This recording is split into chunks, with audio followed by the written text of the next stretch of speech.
North Korea crisis, World War III fears grow as USA warns stop firing missiles.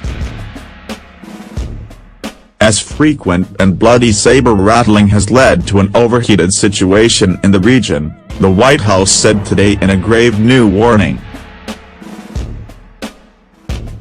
Kim Jong-un's recent missile launches and nuclear tests have led to chaos in East Asia, U.S. Secretary of State Rex Tillerson said during a visit to China today.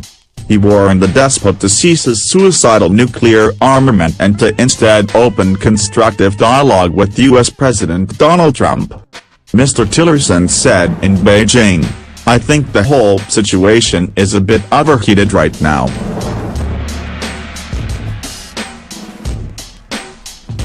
I think everyone would like for it to calm down," turning the burden of responsibility onto North Korea, who are expected to make another nuclear test or missile launch in the near future. He urged Kim to control his trigger finger.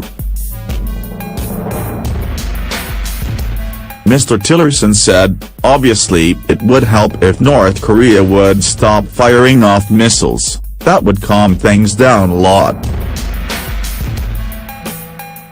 And he revealed Washington is in talks with Pyongyang over ways in which their war of words can come to a peaceful conclusion, something which appears to be failing, given Mr. Trump's threat to totally destroy North Korea earlier this month. In a rare revelation about the USA's relations with North Korea, Mr. Tillerson said Washington has 3 channels with which they can hold talks with Kim, although he refused to explain further. Mr. Tillerson told reporters in Beijing, "We have a couple of 3 channels open to Pyongyang. We can talk to them. We do talk to them. We are probing, so stay tuned. We ask, would you like to talk? We have lines of communications to Pyongyang. We're not in a dark situation, a blackout." But his State Department warned progress did not appear to be forthcoming.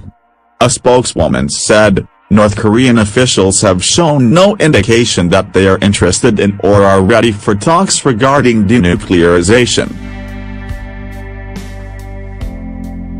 Mr. Tillerson's remarks followed a day of meetings in Beijing, where Chinese officials has been alarmed by the ever-tightening spiral of threat and counter-threat between Kim and Mr. Trump. However, U.S. officials say China is at fault, due to its seeming unwillingness to cut ties with its neighbor, who relies on Beijing for 90% of its foreign trade. Who is due to visit China in November for North Korea crunch talks, has called for the country to do more to stop the hermit state. In a bid to deflect this criticism and pander to Mr. Trump's ego, Chinese President Xi Jinping offered warm words to America when he met Mr. Tillerson today.